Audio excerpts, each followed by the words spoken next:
প্রশ্ন হলো তারাবিতে 4 রাকাত শেষে একটি দোয়া পড়া হয় এবং মোনাজাতে একটি দোয়া পড়া হয়, এই দুটি দোয়া কতটুকু সহি দোয়া করে জানাবেন। ভাইরা আমার, তারাবিহ যেটাকে আমরা বলি, এটা তারবিহাতুনের বহু বচন। এই শব্দটি মূলত, এই সালাতটিকে মূলত তারাবি বলা হয় এই জন্য যে তারাবিহ এর মানে হলো যেটা আরাম করে করে পড়া হয়। যেটা কি করে করে পড়া হয় ভাই? আরাম করে করে পড়া হয়। 4 রাকাত পর পর যে আমরা বসে থাকি, এই বসাটাও এটা এই জন্য যাতে একটু রেস্ট হয়, এটা কোনো আবশ্যক না, না বসলেও কোনো অসুবিধা নেই। তো এই যে 4 রাকাত পর পর দোয়া আমরা পড়ি সুবহানাজিল মুলকে ওয়াল মালাকুতে, এবং শেষ পর্যন্ত পুরো দোয়া আমার জানাও নাই আসলে, এই দোয়া কোনো হাদিসে বর্ণিত নাই।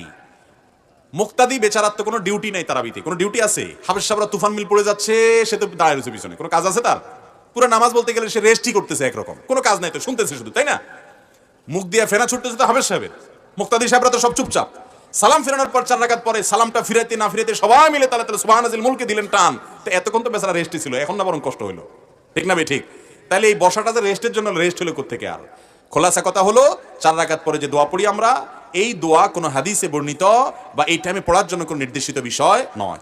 ইসলামে কোনো কিছু কোরআন হাদিস যদি না থাকে, নিজেরা যদি সেটাকে ইবাদত বানিয়ে নেই, কোরআন হাদিসের ফরম্যাটের মতো করে নেই, তাহলে সেটার কারণে সওয়াব না হয়ে বরং গুনাহ হওয়ার শঙ্কা আছে। এই জন্য সাবধান থাকতে হবে। 4 রাকাত পরে কোনো দোয়ার শিক্ষা ইসলাম দেয়নি আমাদেরকে, কোরআন হাদিস দেয়নি, আপনি কেন ওটা বানিয়ে পড়বেন? আমাদের অনেক যুবকরা আছে, যুবক তারাবি পড়ে না। কিরে বাবা, কেন তারাবি পড়তে যাস না? হুজুর এখন ওই যে তারাবির দোয়া মুখস্থ করতে পারিনি।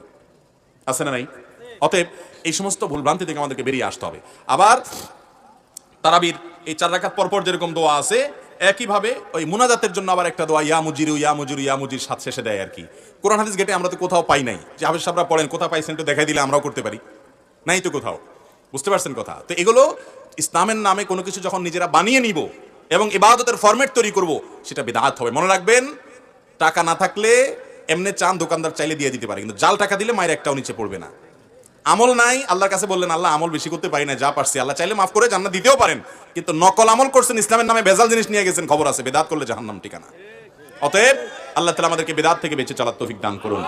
আপনি বলবেন বাপদাদার 14 গোষ্ঠী করে আসছে, এখন আবার নতুন নতুন কথা শুনি।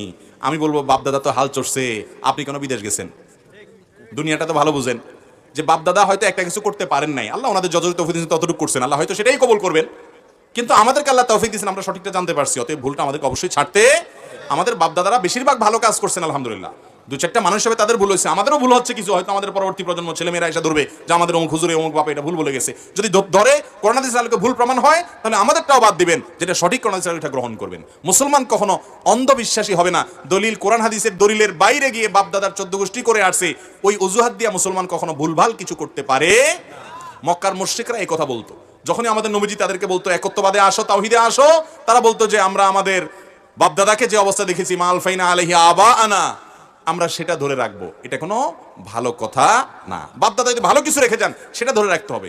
একটা কথা বলি, আমাদের বাপদাদারা এই বাংলাদেশের প্রতিটি গ্রামের কিছু সৌন্দর্য ছিল, সেগুলো আমরা ধরে রাখি নাই। ওই বেদাতগুলা ভুলভালগুলো ধরে রাখছেন, ভালোগুলো সব ছেড়ে দিছেন।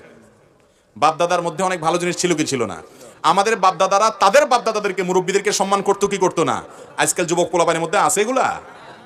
তো বাপদাদার যেগুলো ভালো ছিল সেগুলো সব ছেড়ে দিছেন, ঠিক না ভাই ঠিক? আমাদের বাপদাদারা তাদের বাপদাদার দিকে, মুখের দিকে তাকায় কথা বলার সাহস পাইতো, কি পরিমাণ সম্মান করতো। বয়সে বুড়া হয়ে গেছে, এরপরে যদি মা জুতা দিয়ে পিটাইতো নিচের দিকে তাকায় থাকতো। আর এখন 4 বছরের বাচ্চাকে একটা ধমক দিলে এমনি করে তাকায় ঘাড় মোটা করে, ঠিক না ভাই ঠিক? বাংলাদেশে মানুষের কিছু সামাজিক সৌন্দর্য ছিল, সেগুলো হারিয়ে গেছে ভাইরা আমার, নষ্ট হয়ে গেছে আমাদের যুব সমাজ, তারা বকে যাচ্ছে। অতএব বাপদাদার ভালোগুলোকে আমরা ধারণ করে রাখবো ইনশাআল্লাহ। তবে তাদের ভুল ভাল কিছু থাকলে, তারা মানুষ ছিলেন, ভুলের ঊর্ধ্বে না, সেগুলো আমরা গ্রহণ করব না।